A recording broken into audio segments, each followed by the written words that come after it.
Welcome to Scottsdale Forward 2022.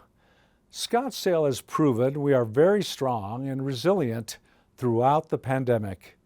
We face new challenges in our economy, and the city has remained diligent in our efforts to keep Scottsdale and every business, big or small, successful. The city has provided direct support to hundreds of businesses through programs including the Reimburse Scottsdale Grant Fund, the Small Business Assistance Center, and the Local First Training Program. Scottsdale Economic Development works around the clock to retain and grow existing businesses and to attract new companies into our city. We strive to keep Scottsdale as a marquee business destination. Every employment sector in Scottsdale, including the city, works to uphold our reputation. Together, we are up for the challenge. Scottsdale is the destination of choice for visitors, clients, and customers who come on a day trip, for a vacation stay, or for the rest of their life. Our wonderful landscape, unique shopping experiences, comprehensive health care, beautiful weather, safe neighborhoods, and world-renowned special events are reasons why Scottsdale is consistently rated among the nation's best communities in which to live, visit, and conduct business. The stature of our city is driven by quality growth and inclusive opportunities for businesses and our residents. Scottsdale will continue to foster resiliency through industry diversification, our highly educated workforce, talent attraction, and responsible revitalization. We are citizen-driven, business-friendly, and hospitality-centered. I know that Scottsdale will continue to thrive after all we've been through together. Scottsdale will always stand for excellence in business, employment, opportunities, and innovation.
Please welcome Scottsdale Chamber President and CEO, Mark Stanton. Well, good morning, everybody. Good morning and welcome to Scottsdale Forward 2022. I want to thank so many folks that have joined us today and thank those that are joining us virtually for this great morning of economic insight about Scottsdale and our community. I have to say, if you didn't know, I'm going to tell you right now, it's the 75th anniversary of the Scottsdale Area Chamber of Commerce. 75 years of working with the community, working with business, advocating for a great quality of life, great economic growth, reliable and responsible economic growth, and so many programs such as Scottsdale Forward that we're proud to present.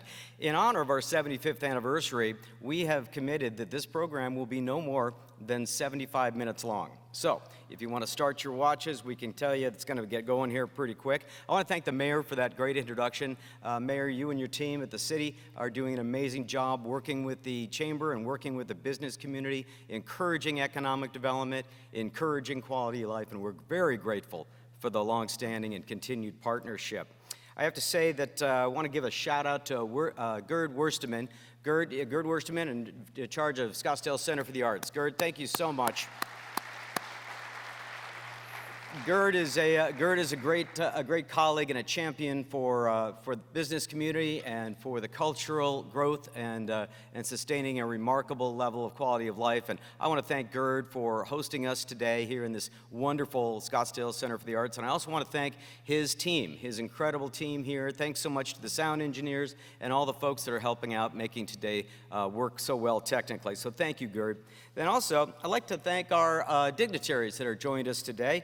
Mayor Ortega, thank you for being here. Vice Mayor Tammy Caputi, Councilmember Betty Janik, Councilmember Kathy Littlefield, and Councilmember Linda Melhaven. Thanks for joining us today. Thank you. Today would not be possible without the great support of our generous organizations that have sponsored us and helped bring this program together. I want to thank a few of those sponsors right now. I'd like to thank Macerich. Thank you, Macerich and Scottsdale Fashion Square, for being our program sponsor. Also, our corporate sponsors, Cox Business, SRP, DC Ranch, and New Gen Business Solutions, which is an all-in-one cloud-based business management software system. So thank them all very, very much. You know, our sponsors are so important, and our in-kind sponsors are right in that same category. I want to thank again Scottsdale Arts, Pro One Media Productions, our long-standing partner at the Chamber that does such amazing work like the sizzle video from the previous Scottsdale Forward event. So Pro One, thank you so much. Matt Young Photography, you're going to see Matt. He's in the crowds today. He's right over here snapping photos. So when he gets near you, make sure you got a big smile on your face. And also a big shout out to Scottsdale Video Network for the city of Scottsdale. They're doing a great job in helping live stream today to those that couldn't be in person, and also capturing this for putting on the website and on Channel 11. So thank you very much, Scottsdale Video Network for the city of Scottsdale.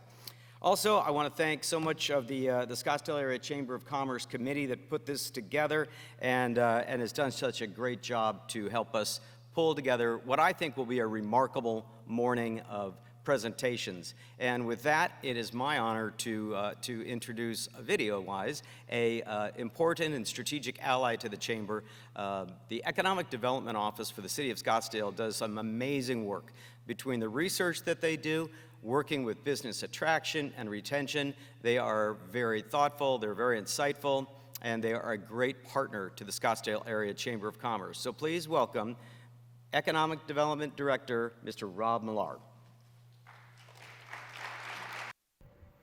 Good morning, Scottsdale Forward. I'm Rob Millard, Director of Economic Development for the City of Scottsdale.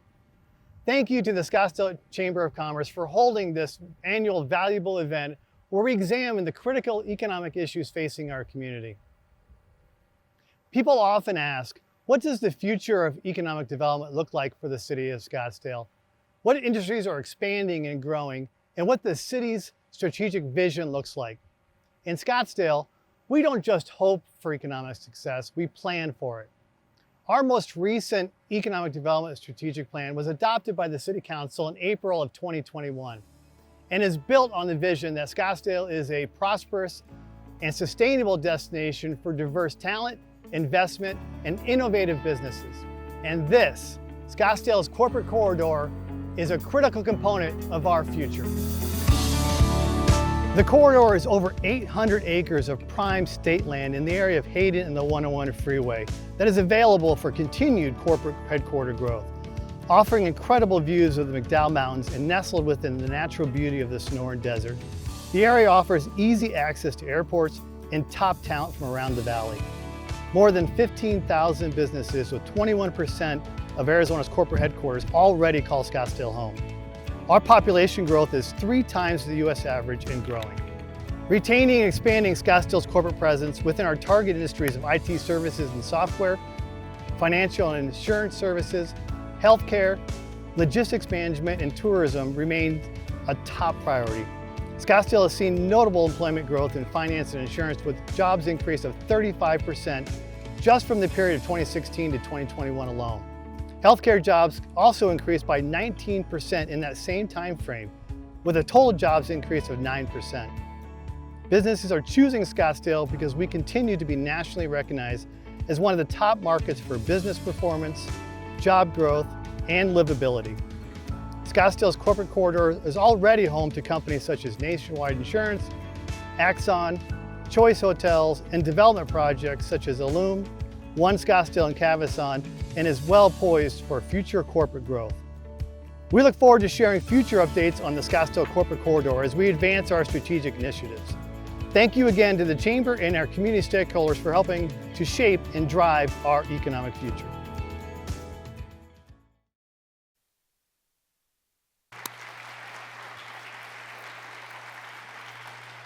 Thank you, Rob. I have to say that Rob does an amazing job, and he flies those drones all the time, so he does great drone work on the side. Thanks, Rob, and thank you, your team at the Economic Development Office. And if you want to learn more about what Rob and the Economic Development Office are doing, take a look.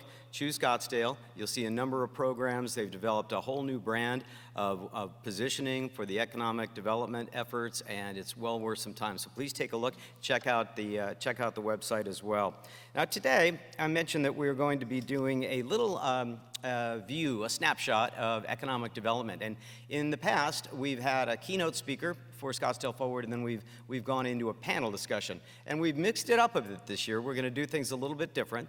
And this year, we're going to have 3 incredibly dynamic presenters. Each one will come up and give about 15 minutes highlighting some of the experiences they've had coming through some rough times, through pandemic, obviously, and building up through the economy, and what the future looks like for their particular category and their particular part of the industry.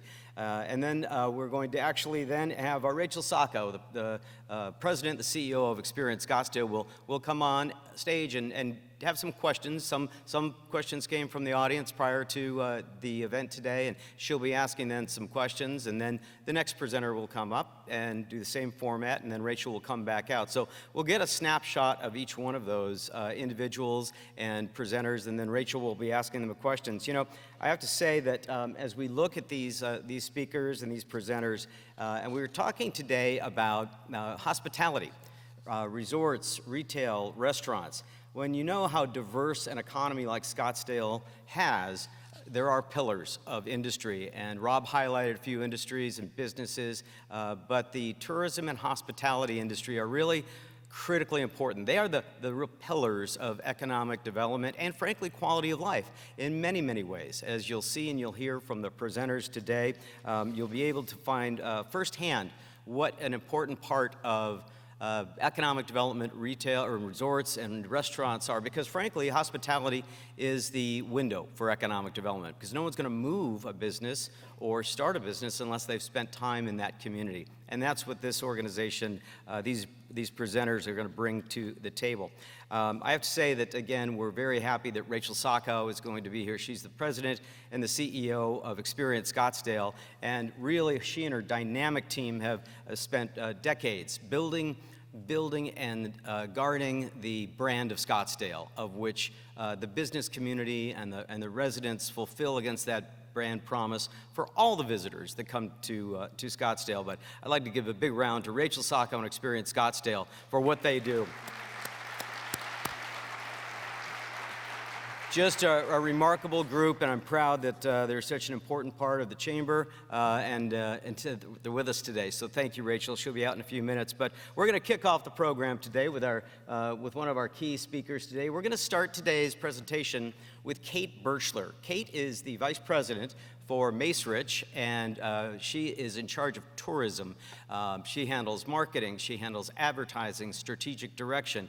I'm going to ask if you want to take a deeper dive on any of the bios. Take a look at the program. You'll see some remarkable backgrounds on each one of these individuals, and Kate is a leader. She is an innovator. She is high energy. She's involved in many programs. She's currently the board chair of Experience Scottsdale. She serves on the Scottsdale Charo Foundation and many other responsible and really important programs. And I am so proud to introduce Kate Birchler. Thank you, Mark. What a nice welcome. It's really crazy to look at, like, I feel like it's a fat head, right? That's like just giant up on the screen. Good morning, everyone. How's everyone today on this rainy day? I hope you're all doing well. Great to see you. First, I want to thank the Scottsdale Chamber of Commerce and my dear longtime friend, Mark Stanton, for inviting me to join you here today to talk about one of my favorite subjects, and that's shopping, and of course, shopping at Scottsdale Fashion Square. You know, it's my pleasure to share the story of Scottsdale Fashion Square with you today. I'm going to talk about where we've been, what we've just recently been through, and where we're going. But first, I have to start with a story, because I think everybody has a story that they love to talk about and share with respect to the destination, right? We all love where we live. I'm so fortunate to be a longtime resident of Scottsdale. I'm raising my family here with my husband. I get to work in this environment, and it's just a real pleasure. So I'm going to go all the way back to the late 90s, and I got to tell you a story about Mark Stanton and I, because he and I have worked together a really, really long time and have known each other a really, really long time, and we go all the way back to Scottsdale Fashion Square's Nordstrom grand opening, and that retail of 50 new retailers. In the morning of the event, we thought, there is no way this is going to be ready by the end of the day, because there's dirt all over the ground, the trees are not in planted pots, it's a disaster in this wing, and it's like magic. All of a sudden, it all came together, and we hosted an incredible event, and I don't think we slept the entire week leading up to that, and Mark and I had a lot of fun working on things for Scottsdale Fashion Square. So there's just one of the stories that I have with Mark Stanton. There's many more to be told, but we'll save those for another day. I'm going to start off today with a quick history lesson. Oh yes, I'm in charge of the clicker, so let's move on here. I'm going to start off with a quick history lesson of Scottsdale Fashion Square. Scottsdale Fashion Square opened in 1961 and is in the midst of its 60th anniversary celebration. I'm sure many of you remember when it used to look like this. This is kind of crazy, and how much it has grown over the year.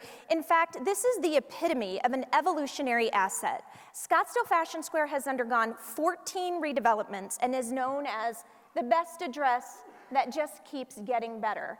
And there are many people in this room. I might be standing here today talking on behalf of Scottsdale Fashion Square, but there are so many people in this room as well as throughout this community who have played such an integral role in creating what Scottsdale Fashion Square is today. The center has always been known as the best shopping in the region, but it's diversified the asset over its 60 years. We're constantly refining and curating our canvas with the best luxury brands. We're going to talk a lot about luxury today, often with their only location in the entire region. We've elevated food and beverage choices, and we've really diversified in a way where it's not just about shopping, it's dining, it's entertainment, fitness and well-being, art and artistry, co-op workspace, hotel, even electric vehicle partnerships are what make up Scottsdale Fashion Square. It, of course, anchors the downtown area and is now home to 200 plus retailers, 40 of which you won't find anywhere else in the state, many of which are first to market and exclusive brands. And Scottsdale Fashion Square is home to 3,200 plus employees. In late 2019, we opened the new luxury wing, the new redeveloped luxury wing in the Neiman Marcus and Dillard's area, which brought more luxury brands to Scottsdale Fashion Square and some world-class restaurants. Here's a quick little video to share with you that gives you a taste of what it was like at the end of 2019 and the height of all the excitement of Scottsdale Fashion Square. Now, unfortunately, we don't have audio tied to this, so I'm going to kind of narrate. It's great music and fun and energy, and we're talking about the legacy of luxury, which was our big event, and oh, we're coming in through the gorgeous doors. Of course, when you come to Scottsdale Fashion Square, you're probably going to find a red carpet arrival for yourselves, violinists performing while you do your shopping, Mayor Lane welcoming everyone and getting excited about the celebration of this newly redeveloped area, all of our fabulous influencers that were there, and it carries on to showcase our great team that helped create this from a leasing perspective, development, operations. There's an entire orchestrated team that takes care of Scottsdale Fashion Square day in and day out. So that gives you a taste of that. And it was incredible, right? Incredible. It was the end of 2019. Again, we were in the height of the excitement. And then we rolled into 2020 and we were thinking, okay, what are we going to do this year that we've already done? And then March 2020. And we all know what happened then. So interesting time, right? As we turn this page in the story that I'm sharing with you today and move on to the chapter that was the last 2 years. And we're going to talk about how we really came through the pandemic. This was an exciting time for Scottsdale Fashion Square, and then all of a sudden, you know, for the first time, we were closed for a moment. We only close 3 days a year traditionally. That's Easter, Thanksgiving Day, most of it, and Christmas Day. And then all of a sudden, we were closed for a moment. But when we reopened, we really wanted to be thoughtful. We really wanted to be thoughtful about our retailers and our restaurants. You know, we had so many that were new to the shopping center. So we focused on shop your way and dine your way. And we encouraged shoppers to come in to the shopping center in a way that they were most comfortable, whether that was in person in a limited capacity, whether that was going online and purchasing your items, which we know online shopping was at an all-time high, because what else were we doing at home besides binge watching all the great Netflix shows that were happening? Raise your hand if you watch Tiger King. Anybody? Anybody? So we definitely knew that people were wanting to shop online and have the opportunity to pick up in store, or maybe they weren't ready to come into the shopping center, and so we made it convenient by providing curbside pickup as well. And that was the same to be said for our great new dining options that had just opened, Ocean 44 and Toca Madera. And we made sure that you were able to dine your way as well. So you could either go into the restaurant, you could sit on the patio, or you could simply do takeout. Despite the pandemic, Scottsdale Fashion Square opened 21 plus new stores and restaurants, including luxury brands such as Dior, Versace, Golden Goose, Lucid Motors, Nobu, and Francine Restaurant. Plus, there was a tremendous amount of movement and reinvestment in in-store space and reimagined storefronts, including Salvatore Ferragamo, Bulgari, Cartier, David German, C.H. Carolina Herrera, and the list goes on and on. And then we made our way to the end of 2021. Our CEO of Macerich recently noted that our shoppers have come roaring back to our centers to shop with a purpose. And Scottsdale Fashion Square has been the Macerich role model for the portfolio as we look toward recovery and coming through recovery, keeping in mind that Macerich is a developer of shopping centers and outlets throughout the entire United States. And Arizona really set the bar and set the stage for what recovery was going to look like, as we have shopping centers throughout California, in Chicago, Washington, D.C., Philadelphia, New York. So those destinations are really getting back up on their feet. In addition to purposeful local shoppers, Scottsdale Fashion Square traffic was up in 2021 as a result of our domestic travelers. Now, we identify domestic travelers as those that are outside a 50-mile radius. But I will tell you, these last 2 years, you all have been our visitors, every single one of you, because we encourage people to really experience their own backyard, be a visitor in your own backyard. But we were really fortunate during this time that domestic traveler business was a saving grace for the tourism market. And really, we were fortunate because as a result of so much of what Experience Scottsdale was doing, despite everything that was happening, we were able to bring in new feeder markets as well. They were coming to Scottsdale from the likes of Dallas, Minneapolis, Detroit, Vegas, parts of California, parts of areas that weren't necessarily open, but we were. And so that was a great opportunity for Scottsdale Fashion Square at the time. In addition, affluent travelers continued to visit, and we see this evidenced in our luxury stores and in the lines that continue to be formed out some of our major luxury brands for store access. And we really paid attention to what our retailers' needs were at this time. We all know that there's a labor issue, and so we were very focused on constantly posting job postings for our retailers and hosting multiple career fairs to ensure that Scottsdale Fashion Square was still an opportunity for employment. And of course, we have to tell the story of tourism. Let's move on here. There we go, there's our restaurants. Also fantastic. We hope you're getting in there and eating. This is a little mixed up here. Moving on. Okay, so the story of tourism, which I've been so honored to lead the Macerich Tourism Program for over 21 years. It's a major part of our center's business and success. Shopping is the #1 activity for visitors, according to national data from the National Travel and Tourism Office, from the Arizona Office of Tourism, and including Scottsdale Research, the city of Scottsdale. It's one of my favorite things to say. If you know me, it's one of my favorite sayings, that shopping is the #1 activity. In fact, 25% of traffic and sales are attributed to tourism business at Scottsdale Fashion Square. And I said earlier, we're so grateful for the domestic travelers, but we're starting to see the return of international as well. Our stores have told us they're starting to see the Mexican nationals return, some of our Canadians, and we're also awaiting the return of our European markets, and eventually the China market as well. We're very fortunate to have Arizona State University and have great relationships with so many of those that attend that school as well and their families. Scottsdale Fashion Square traffic ebbs and flows with the resort and hotel occupancy. You know, we work with all of the surrounding resorts and hotels in creating great shopping packages and partnerships.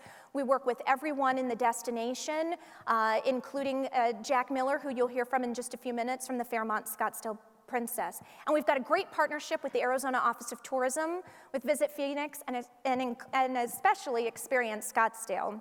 In fact, one of the greatest things we had the opportunity to work on last year in 2021 in partnership with the City of Scottsdale and Experience Scottsdale was to create a customized luxury shopping experience at Scottsdale Fashion Square. This is part of their Exceptionally Scottsdale campaign, very authentic and immersive experiences that travelers can come and enjoy. Locals too, you're more than welcome to take advantage of it. It's a red carpet arrival, it's champagne toast, it's a VIP welcome gift bag, and our concierge waiting to meet and greet you upon arrival and escort you to your choice of luxury retailers. You're gonna go in and hear the story of the seasonal fashion trends. You're going to hear the history and heritage of the luxury brands, and it's all curated just for you. So you get to go in, it's private shopping before mall hours, and enjoy that. And that is our customized luxury shopping experience at Scottsdale Fashion Square. We've also really enjoyed taking great care of our community. We've done a number of programs that really focus on all of the activities and community support, especially in these last couple of years. We hosted Scottsdale Leadership's big exhibit over from the library to Scottsdale Fashion Square. It opened in January and runs through the summer. And this was a great way to showcase our 60th anniversary, as well as all of the milestones that are happening, that have happened over all the years in Scottsdale, and celebrate with them. We've been a great partner with Scottsdale Charros, who's also celebrating their 60th anniversary, and hosted a great event. Knowing spring training has been not as robust these last couple of years, that was a great opportunity for us to help fundraise. We've hosted vaccination clinics, and we've hosted meal drives and programs to help support our community. If you've been over there this last month, you've seen the Cactus Collective, and those are 15 art-inspired swaros on display throughout Scottsdale Fashion Square. I have to tell you, our head of marketing, Melanie Sutton, has the most incredible vision and creates the most incredible events and works great partnerships, and this was her vision, and it's really a wonderful story being told in partnership with Scottsdale Arts. And a big thank you to Arizona Office of Tourism for letting us make this happen. So we hope you'll get over and check out the Cactus Collective. It's been a month-long celebration. It ends later this week. And then those swaros will go to the Scottsdale Arts for them to go ahead and auction off and raise some funds for their organization. And we're looking forward to 2023. Things that are coming, Super Bowl. We were home to ESPN and their week-long broadcast and the Scottsdale Fan Fest in 2015. And we look to be the footprint for other major events and activations to celebrate Super Bowl. You see why Scottsdale Fashion Square is the best address that keeps getting better. We do this in partnership with the City of Scottsdale. We do this in partnership with all of our business partners, with all of you, and of course, our shoppers. Thank you so much for the opportunity to share this with you today. I love being able to share the story, and I'd love to hear your stories on behalf of Scottsdale as well. Thank you.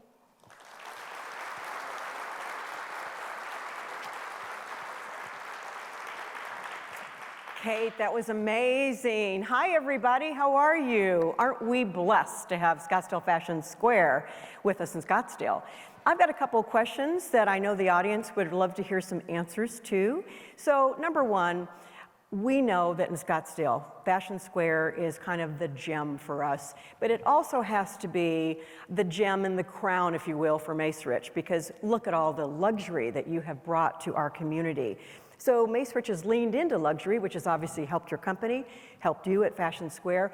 But I think what we're all interested in is you have so many first to market luxury brands that could go anywhere in the world. What is it? Tell us, why is it such a good fit to bring those brands to Scottsdale, and what are they seeing here that they are not seeing other places in the country? Well, Rachel, that's a great question. I think that, you know, we have 200 stores. That's a major shopping center to fill with great experiences. And again, it's all about diversifying the asset, but the luxury brands are a big component of that. And that really has put Scottsdale Fashion Square on, and the destination and the state of Arizona on the fashion map. It's not just about going to New York or California. It's about coming to Scottsdale, Arizona as well. And I have to say that because tourism is what I do. And of course, I couldn't be more grateful for what Experience Scottsdale does for the destination and for Scottsdale Fashion Square in terms of promoting shopping. And the luxury is really key to that. You know, we know we have an affluent market and affluent travelers, and they want a great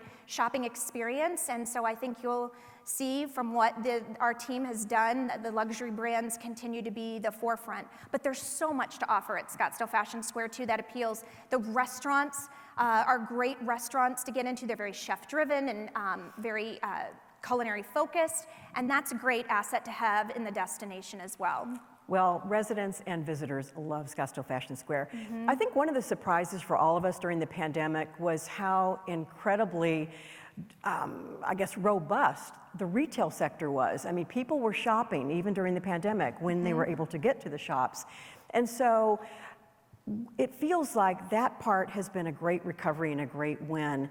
But we're still not out of the woods yet. But what do you see in terms of the opportunities in the retail sector as we move forward, still in this recovery post-pandemic? So I think people want human connection and interaction. I think we're all craving that right now. I think we've been very fortunate here in that we have been able to re-engage in a climate where we feel most comfortable, and that varies from person to person. Well, that too. And so I think people wanting the opportunity. We think of our portfolio. We think of our shopping centers as community town centers, a place where people want to come together. They want to gather. They want to eat. They want to experience. They want to go to the museum. They want to get out and do other things in addition to shopping. And so I think people want that human interaction and connection. People also want to feel, touch, try on clothes and things that they're purchasing. And so there's something to be said for seeing it beyond just seeing it on your screen. Thank you. Any last words of advice that you would give any business, because you have been so successful in growing your brand, growing the business? What advice would you give anybody else who is starting in Scottsdale with their business? Thank you. I think the most important thing, and it's one of the things we love to do from a marketing mindset, is partnerships. Partnerships are everything for your success, and I think we have to be very strategic. We're all doing more with less right now, and I think any way you can leverage each other and find ways to cross-market and support your community is key to success right now. I would agree. Let's all give a big round of applause for Kate Macerich. Thank you so much.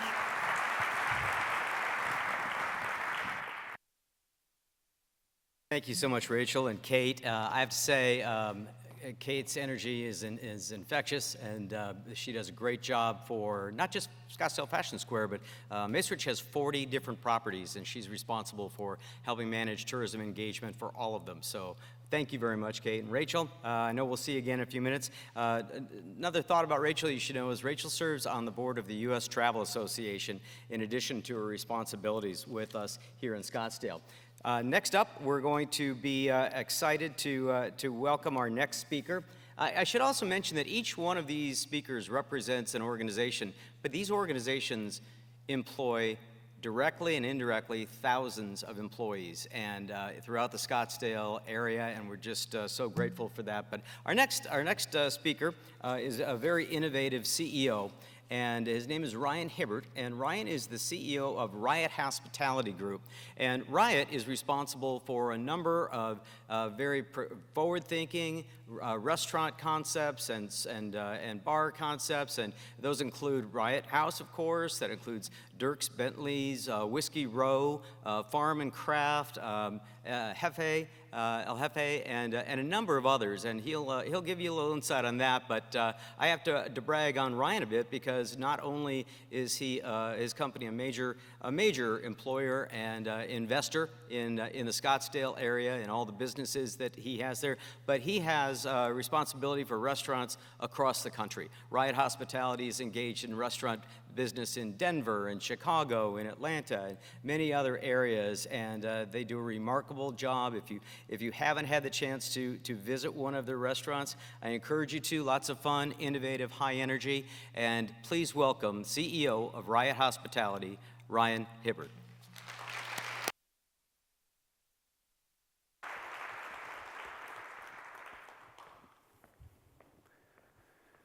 Well, good morning, everybody. My name is Ryan Hibbert. I'm the CEO of Riot Hospitality Group, as Mark Stanton let you know. I wanted to say I'm honored to be here today, and thank you to Mark Stanton and the Scottsdale Chamber of Commerce for having me here this morning. It's something that in Scottsdale we have a great environment of live, work, and play. As Mark said, we're a little bit more on the play side, I guess you could say, with entertainment and culture-driven environments that we build. So one of the big things that's key to life is balance, and Scottsdale really gives a lot of balance for all of our residents, and the key to us is also balance. So I'm going to be talking a little bit about the balance of live, work, play environments in Scottsdale as well this morning. Riot Hospitality currently has about 900 employees across the nation. The majority of those are here in Scottsdale and Arizona. Our gross annual sales are a little over $100 million per year, so we're a pretty robust company. Riot as a group is an organic growth type of organization, which means that we act on opportunistic site development. When there are opportunities come available, we act as a developer as well as an operator, so we kind of play both hats in that scenario. But with that said, I want to give a little bit of a history and a background about myself and Riot Hospitality Group, because I think a lot of you, and I also wanted to thank the mayor and city council members that are here this morning for the great environment that we've been able to build, because Scottsdale is unlike any other in the country, and I travel a lot, and I see a lot of downtowns and a lot of entertainment districts and restaurant districts and things like that, and I can honestly say that Scottsdale, in my opinion, is the best of all of those worlds. So a little bit of background about myself. We currently have 9 different brands that we manage and operate, and we are the owner-operators of most of these brands. We also have some management of different hospitality, hotels, and things like that, but a little bit of background about myself. I'm a third-generation Arizona native. My great-grandparents actually homesteaded in the 1920s down in Buckeye, Arizona, which was pretty cool, and my great-grandmother opened one of the first Studebaker dealerships in Buckeye and owned a few restaurants down in Buckeye. So I have a little bit of hospitality in my blood, I guess you could say. And for 35 years, my grandfather worked for Arizona Public Service and then retired with my grandmother to live in Prescott, Arizona. That's actually a picture of my grandfather working for Arizona Public Service, bringing power to the farms down in Buckeye and things like that. So we have a rich history, my family does, in Arizona. In 1967, my mother was named Miss Valley of the Sun, which she still has pictures of that today, and I was going to show a picture, but she asked me not to. So I went to Chaparral High School and earned a degree in molecular and cellular biology with a triple minor in math, physics, and chemistry from the University of Arizona. And that's something that most of you would say, how did you get in the hospitality business? You know, I worked in hospitality like most people throughout my life, through high school, college, that sort of thing. And I was fortunate when I graduated college that I had an opportunity to move back to Arizona. I had moved out of Arizona for a short time, and I had an opportunity to move back to Arizona and start a business with a good friend of mine, a gentleman named Sean Yari, and we set off to build a Mexican restaurant named El Jefe, which most of you probably knew or have heard of. And the interesting thing about El Jefe that a lot of people don't know is that it was built as a restaurant. The entertainment district, or the downtown district, was not really as entertainment-based as it was 10, 15 years ago as it is now. And El Jefe won a lot of food awards and became quickly known for good food and things like that. And then the area started to become more entertainment-based and became more play environments. And so we pivoted that business model to what became a hybrid-style restaurant, bar, nightlife platform. And we are really the beginning of the hybrid business model platform that a lot of cities emulate today.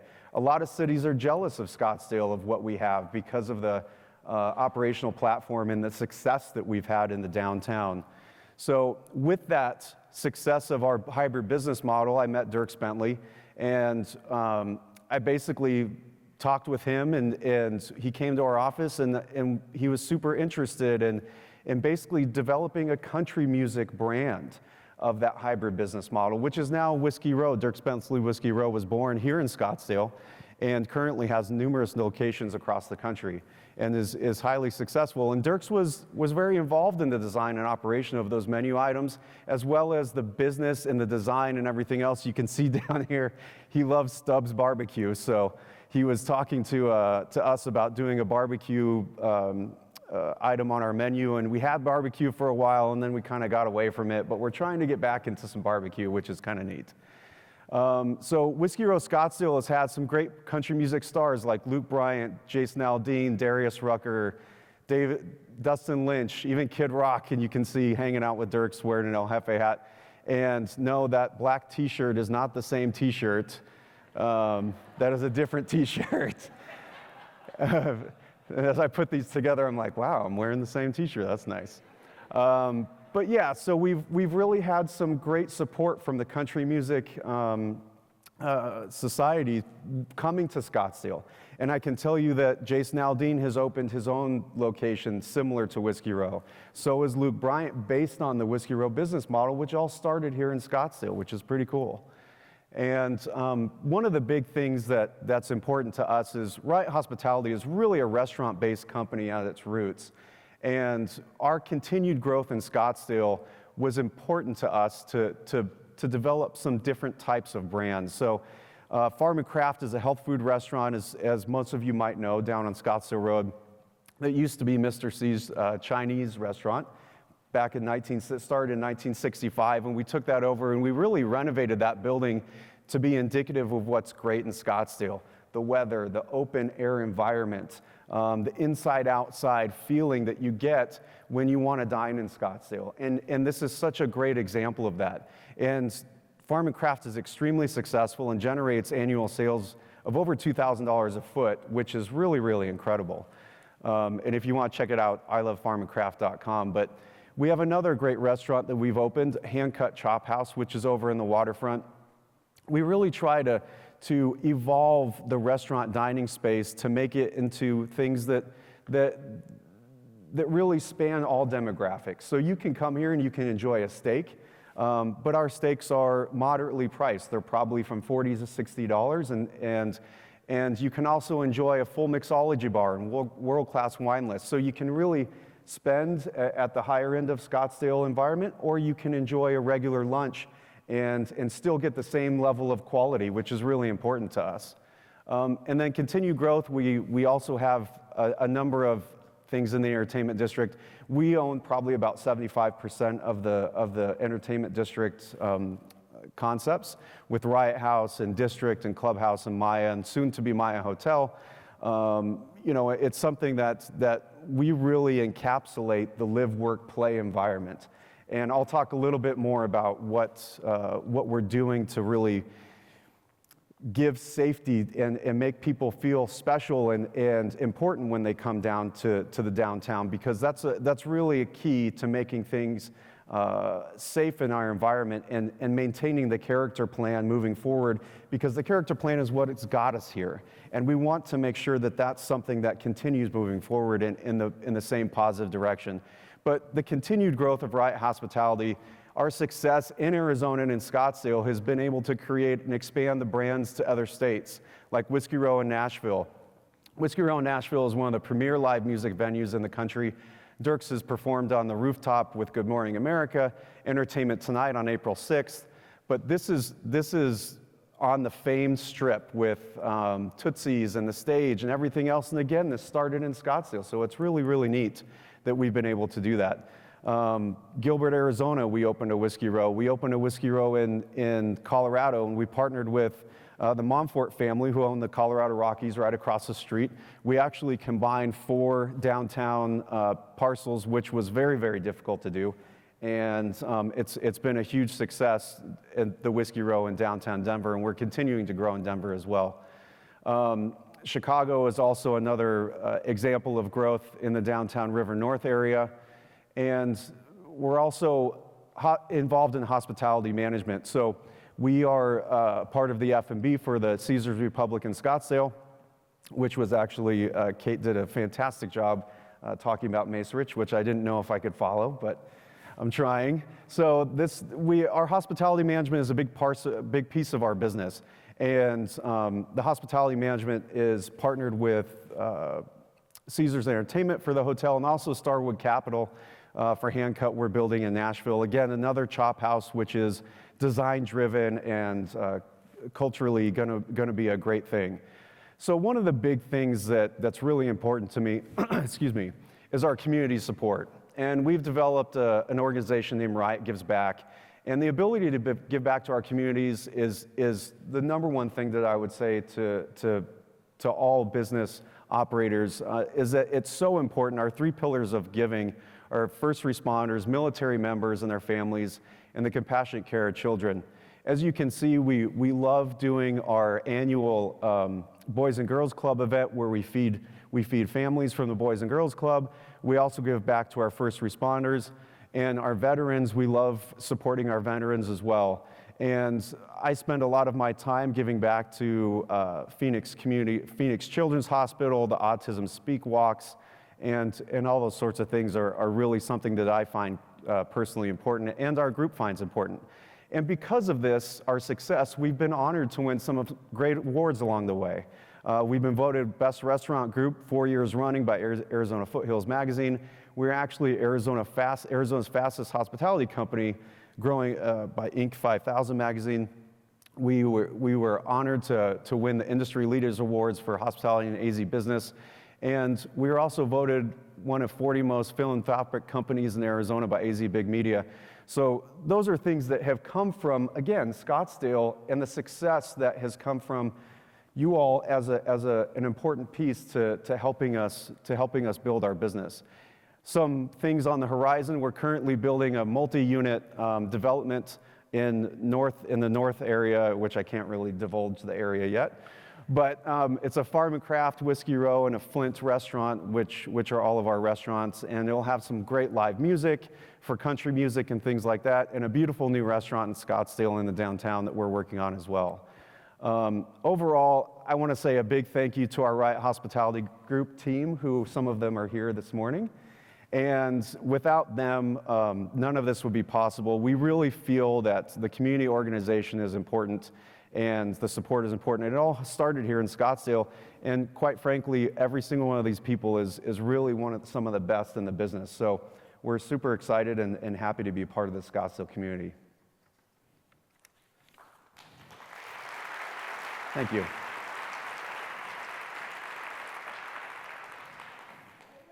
I'm back. Hey. Chaparral High School. I didn't know that about that's you. right. Yay, Firebirds. That's That's great. right. So one of the things that I'm so impressed with the Riot Hospitality Group, your concepts are so fresh and so they're so engaging. And not only did you start in Scottsdale, but now you're going out way beyond our borders in Scottsdale.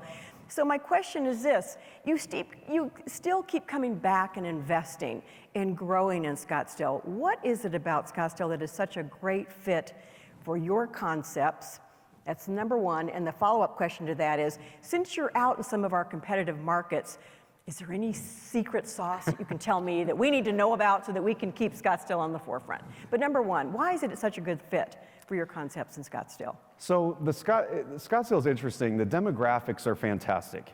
The tourism is fantastic. I have seen, when I started working in Scottsdale probably about 20 to 25 years ago, I have seen the tourism increase dramatically. And the demographics have gone from your regular resident that would come down occasionally to the downtown to where now we have a vice president of Chase Bank that lives in Paradise Valley that would come down to the entertainment district and buy a table or go to a farm and craft or something like that. We didn't used to see that. And that's really indicative of the safe downtown that we've built in Scottsdale. And I think that we do it synergistically with Scottsdale PD. We do it with the city staff and the city management as well. And that's one thing that we've worked a lot with, is to try to make the safest downtown possible. And I think that's really key. I think it's really important. Let me follow up on that question, and I'm going to get back to you about what the other communities are doing too outside of Scottsdale, because I won't let you off the hook on that one. But you've got a footprint in Old Town, you've got a big footprint in our entertainment district. So, and I know you're a participant in the downtown character plan too, and we're doing a strategic plan with the City of Scottsdale for tourism right now for 5 years. So what changes or shifts, if any, would you recommend happen in that area of our districts, not just to keep the expectations for our visitors alive, but also to meet the expectations of our citizens and residents? So the big key is that the growth needs to be controlled. And by controlling growth, I don't mean stopping it. I mean that the character plan that we've had for the last 20 years has gotten us here in the success that we've had, and we want to continue that moving forward. I think we're in a really good place for balance right now. There's a live, work, play environment in all different aspects of Scottsdale. And the one thing we need to be careful of is not letting one thing dominate. So if residential dominates and people don't have the opportunity to enjoy themselves and be socially interactive, then that could stifle the enjoyment of Scottsdale, and vice versa, the work and the play. If it's all work and you don't get to enjoy yourself, because people are socially interactive beings, they have to be. And the pandemic has shown that. People were clamoring to get out of their homes in the pandemic, and that was something that in Scottsdale we actually we shut down our own businesses purposefully because people still wanted to go out. And the key to that is that balance, and that's going to be a really important thing moving forward. What are you going to do for Super Bowl? This is not a trick question. It's coming up before we know it. Any big plans that you can share with us? So we were fortunate that we were around for the last Super Bowl. So we've been through one, and we did a lot of extension of premise. And we're going to continue to do that expansion of premise and work with the city staff to make sure that that's done in a safe manner, in a way that accommodates all the guests.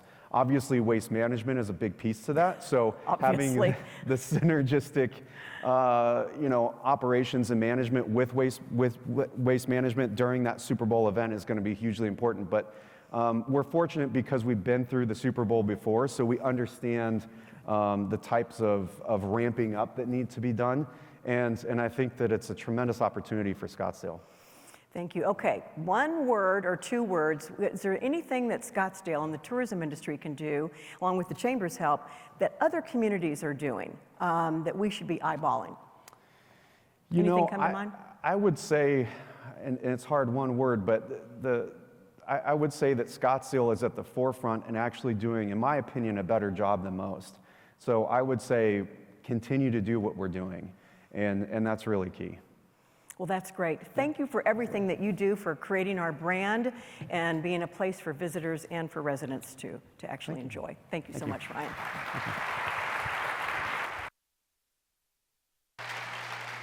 Outstanding. Thank you, Rachel, and thank you, Ryan, very much. Who said you couldn't do anything with a molecular biology degree? Come on. Talk about a hometown guy doing well. His parents should be very proud of him. Thank you. And a very innovative company and a very committed company to not only the business community, but also the entire downtown area and the economic health of the entire region. So thank you, Ryan, and your team at Riot Hospitality. Next, I will also mention too, one thing that a common thread through this sector, obviously, is the incredible amount of taxes that these folks create through sales tax and obviously bed tax, and that does so much to help build the economy for Scottsdale, and they do a remarkable job in helping keep those taxes and collecting those for the city. So thank you there very much for that. Next up, we're going to talk to Jack Miller. So if you're familiar, and I'm sure most of you are, with the Fairmont Scottsdale Princess Resort, it has really become an epicenter for activity in the Scottsdale area. It is known for its incredible hospitality in terms of its rooms and its facilities, but also a remarkable partner to the city for events. So if you've spent Christmas at the Princess, you know exactly. How many people have been to the Christmas at the Princess, by the way? Okay, there we go. So most people know what I'm talking about. Also, they do a pumpkin festival. They do a 4th of July festival, and it's really become a treasure for Scottsdale and for the region. And the man behind that, I have to give incredible thanks to, has really been an innovator with the Princess and his energy and enthusiasm, and that's Jack Miller. Jack serves as the vice president and the general manager of the Scottsdale Fairmont Princess, but he also is a regional vice president for Fairmont, and he's responsible for resorts around the country as well. But we know that his heart and we know that his pride and joy is the Fairmont Scottsdale Princess, and I can't think of a better cheerleader. Let me take that back. He's a coach. He is a coach, and I will tell you that he is a great partner to the Chamber, a great partner to the community. It's my honor to welcome Mr. Jack Miller. Everybody, all right, there's no magic to the fact that I'm last. Most of you are saying, all right, I gotta go. And I'm out here because I'm the last guy. You've heard from the really intelligent people. I mean, you're laughing. That really wasn't a joke. Look at my first slide. I mean, okay, let's see. There you go. First slide. George, all right, how many of you remember that? I mean, come on. I know, look, I'm not the only old person here. So when first of all, thank you so much for allowing me to be here. But I got to tell you, I only have one energy level, and that's high. Because I think passion is how you win. And the reality is, George Jetson, why is he on that screen, you're saying? Because they told me I had to have slides. So, I mean, you think I'm kidding? Look, no, George Jetson's on there because during the course of my little talk, I'm going to talk to you about technology, and guess what? It's for real. And I'm going to talk to you about staffing, and it's for real. And technology, efficient technology that makes sense, has got to be incorporated into our business. Hospitality by itself says there should be technology, right? But that technology, the customer still wants to see what? They still want this interaction. As old and ugly as I am, they still want to see that. And the reality is, I looked up the Jetsons. I know most of you are too young to remember them, and I was probably a baby. But, so just so you know, I do remember that's George Jetson right there. You know, his wife Jane, daughter Judy, and of course his boy Elroy, and that's the robot up there who did a lot of the work. But I'm going to tell you, what I realized when I researched the Jetsons is the technology of the Jetsons, most of it is true to what we do today.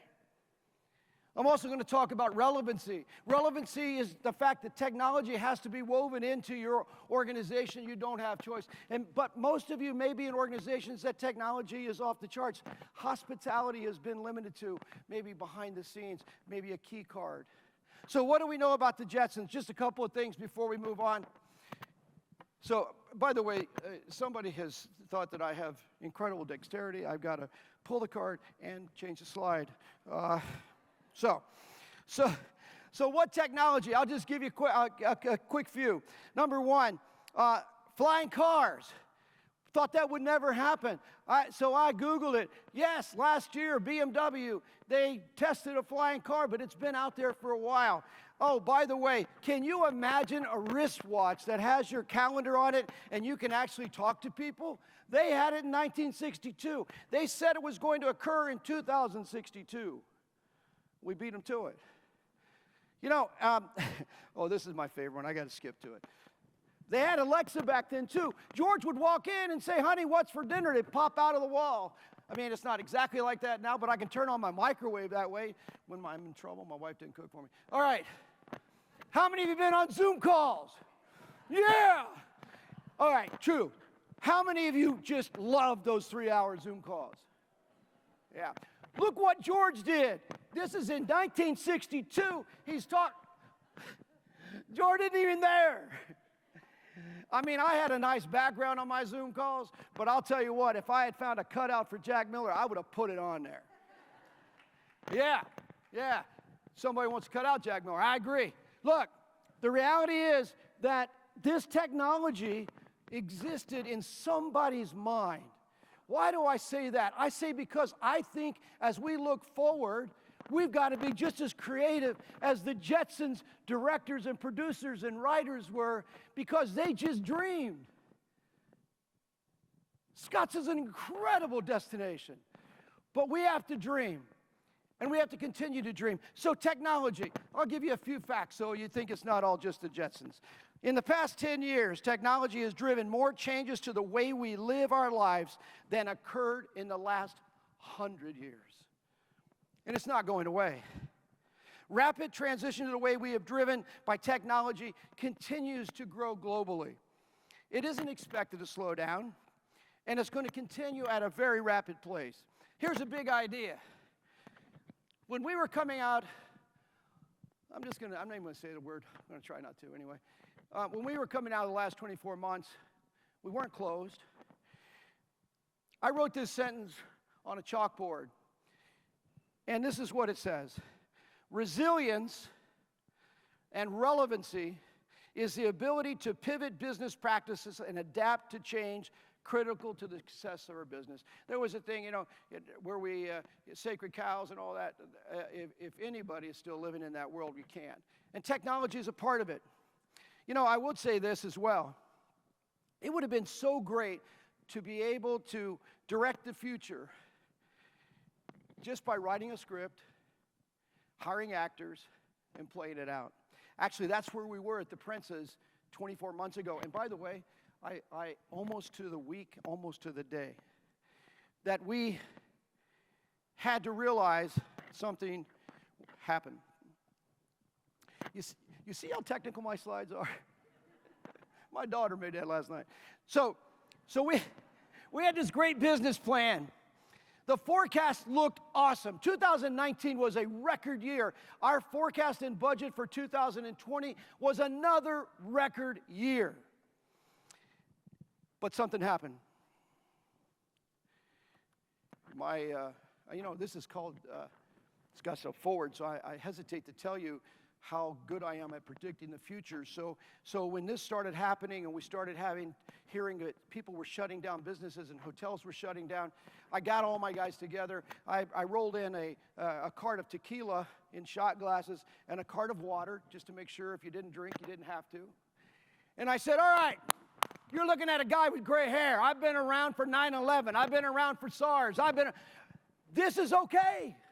We're going to get through this. It's going to last about 30 days. Well, thank you very much for having me here today. So, listen to these numbers. And I was really wrong.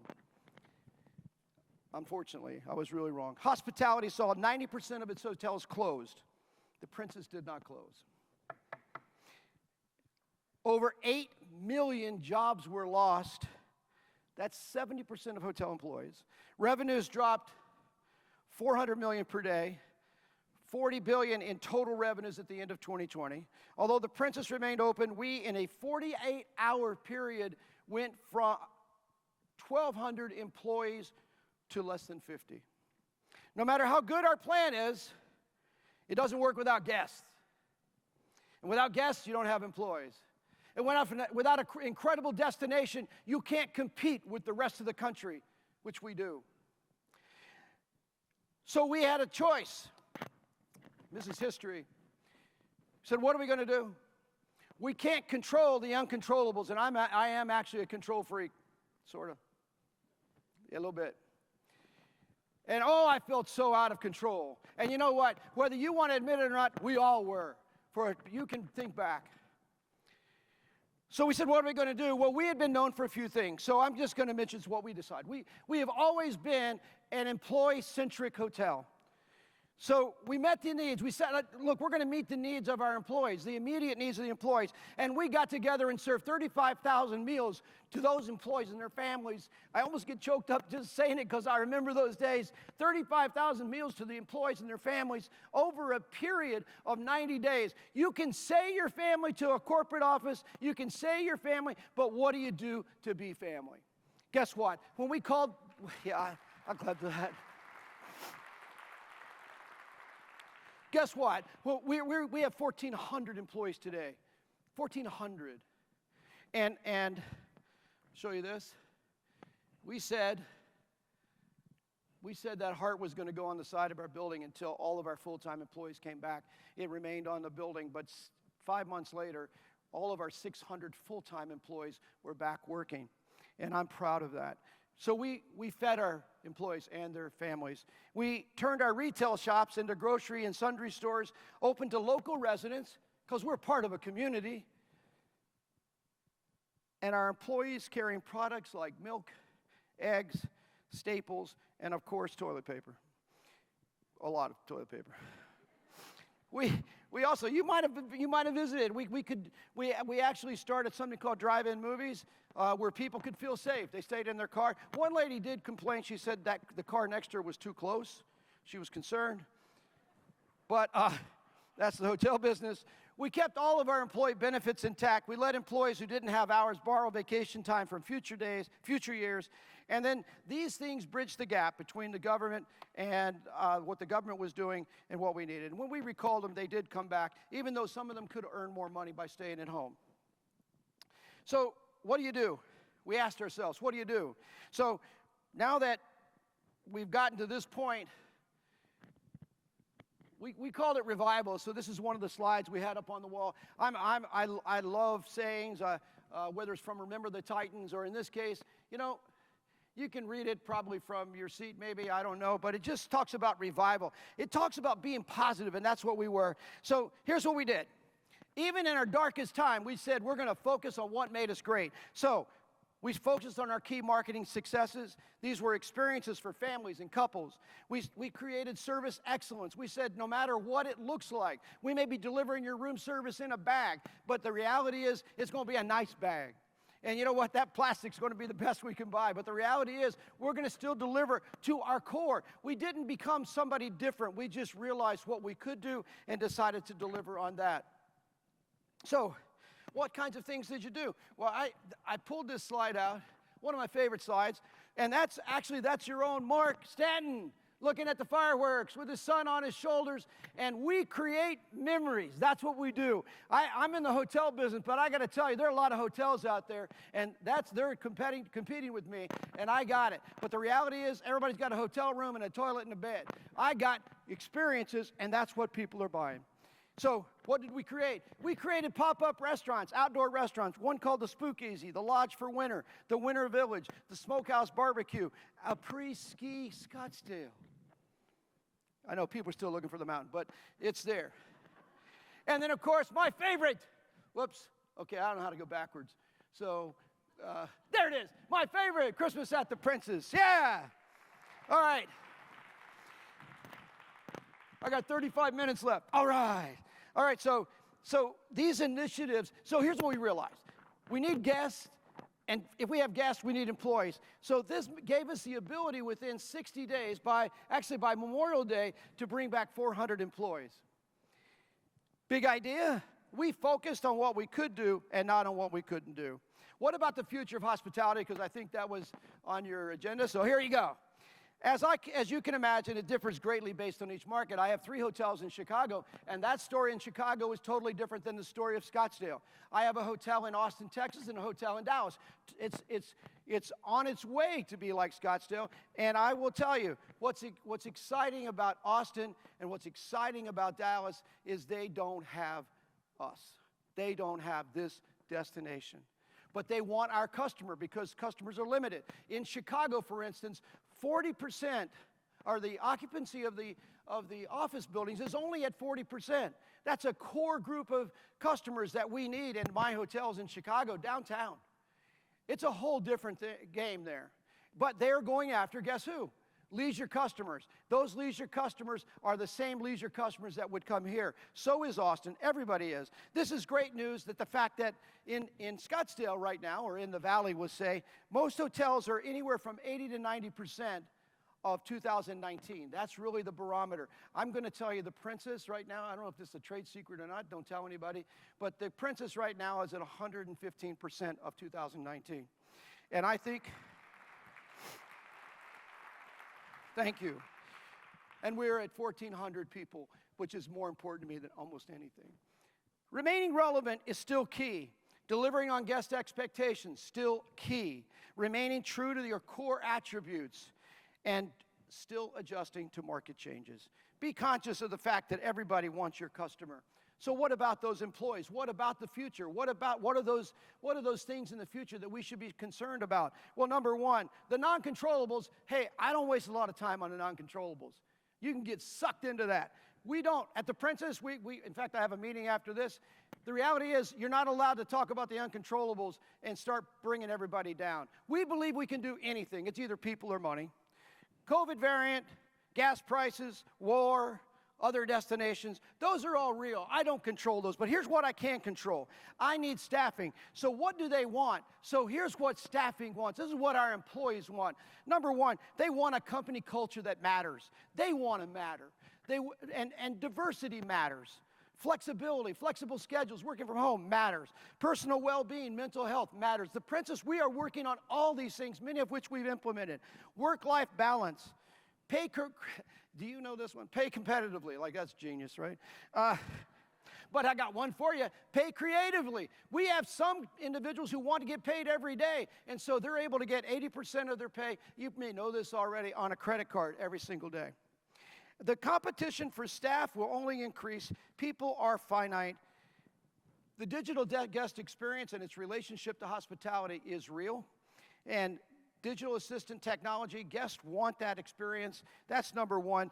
Number two is personalization. Guests want to be in an environment that the experience is personalized. Remember, we sell experiences. Sustainability, I'm expected to absolutely be a citizen of this world, and we take that seriously. Shift from collecting things. So the shift from our customers is they're not about collecting things, they're about collecting experience. Like Mark had his son on his shoulders. He's never going to forget that, I don't think. And if he does, I'm never inviting him back. All right, so, and then short trips and vacations. Our valley is perfect for short trips and vacations, and that's what's happening. Drive destinations. All of you know that many people came from California. I'm going to close with this because I'm probably 3 hours over time. So here we go. At the Princess, here's what we're focusing on right now. We will invest in labor-efficient technology. We will continue to invest in our employee and our guest-centric culture. We'll remain true to who we are, regardless of outstanding or outside circumstances. We know that experiential guests are growing. That are those individuals who expect us to deliver on an experience. We will continue our commitment to food and beverage excellence. We will grow our property to meet the demands of our guests. We will lead, take risks, be courageous regardless, and we will seize all opportunities. Thank you very much.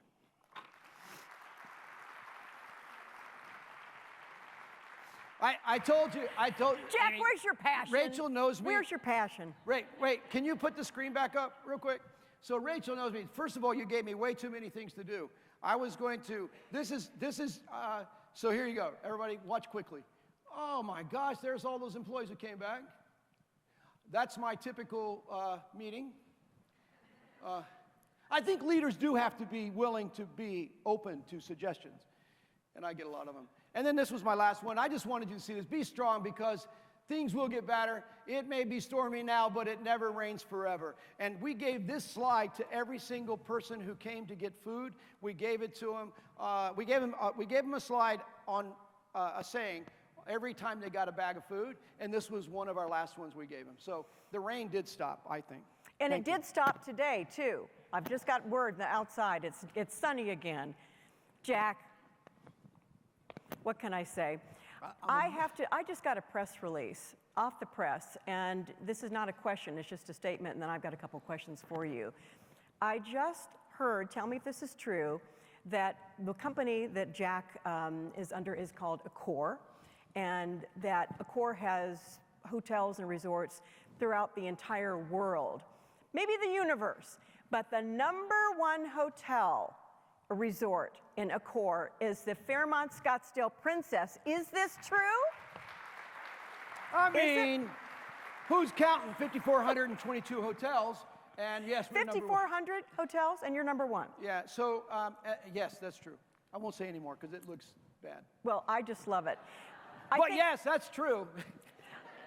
I think one of the reasons that you're #1 and that you're also such a perennial favorite, not just for our tourists, but for our residents, is that you have become synonymous, the Princess, with family-friendly events. And I've come to every single event since you started them.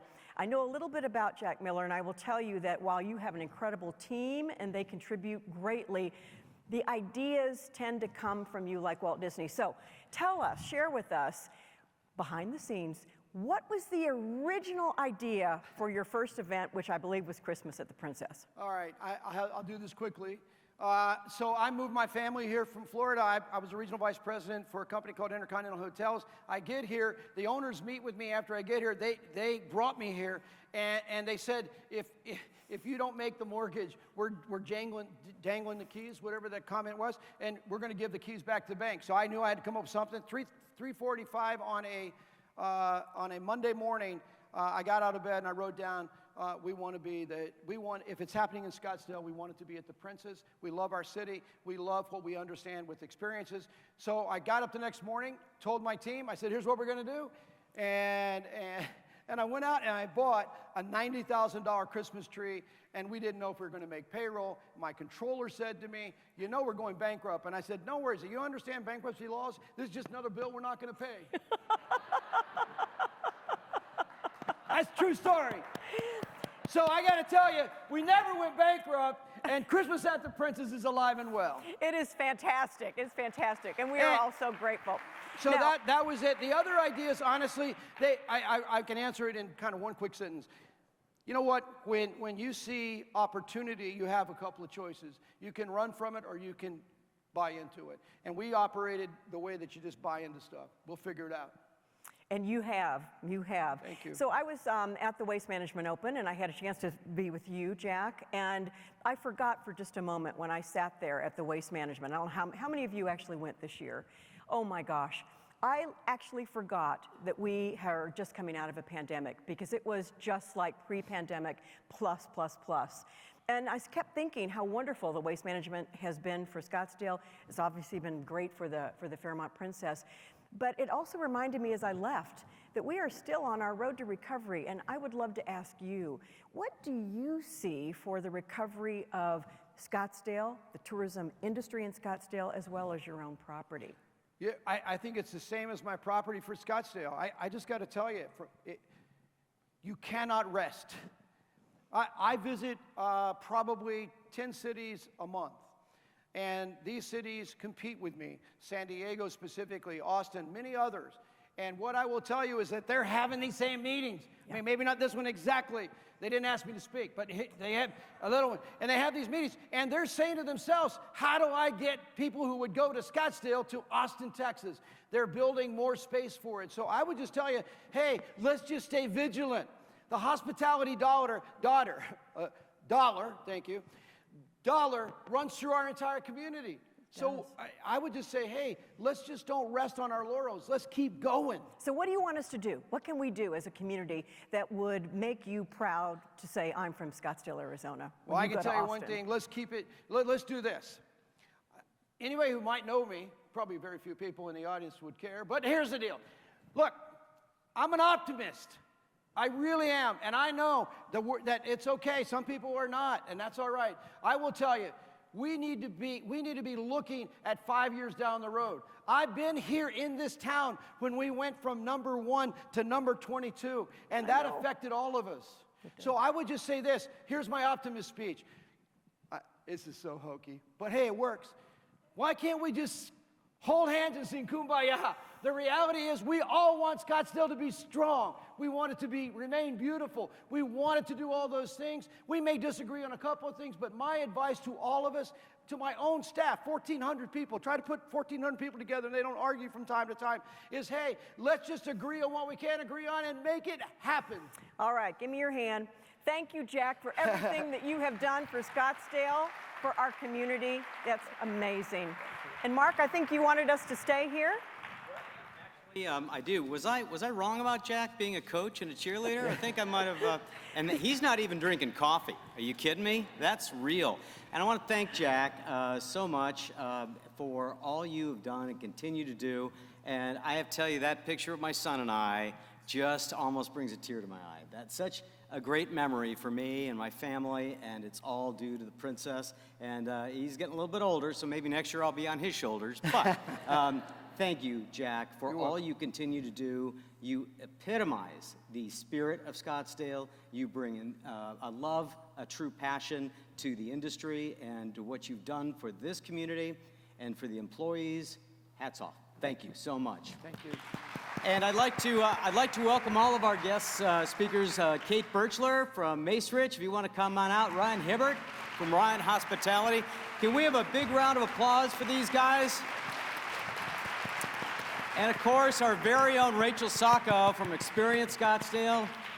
Thank you so much. You guys did a tremendous job. And just a representation of the tourism and hospitality restaurant industries. Another big round of applause. Thank you. Thank you, guys. Thank you, Mark. Thank you, guys. Thank you so much. Well, that's gonna wrap us up for today. So this was a chance to get a snapshot of a very important segment of the economy. I hope you enjoyed it. I hope you learned a few things. I hope you got a smile on your face and some energy. I want to thank again Macerich, Cox Business, SRP, DC Ranch, and of course New Gen Business Solutions for their sponsorships, as well as our in-kind, our host, Scottsdale Arts, Pro One Media, Matt Young Photography. I think Matt's still out and about shooting photos. And of course, Scottsdale Video Network from the city of Scottsdale. You guys have done just an amazing job. Also, I want to thank Jonna Davis and our Scottsdale Forward committee members. Big round of applause. They're all up there. That's the muscle behind the operation. And I want to say a special thank you to Lisa Randall. She is a spirit. She a community relations manager and was behind the scenes pulling so much of this together. Lisa, thank you very, very much. Again, we live in a remarkable community. We live in an amazing city with true entrepreneurial leadership. We have a remarkable elected body. We have an incredible business community. Let's keep that going. Let's appreciate what we've got and look out for each other. Have a great day. Thank you very much.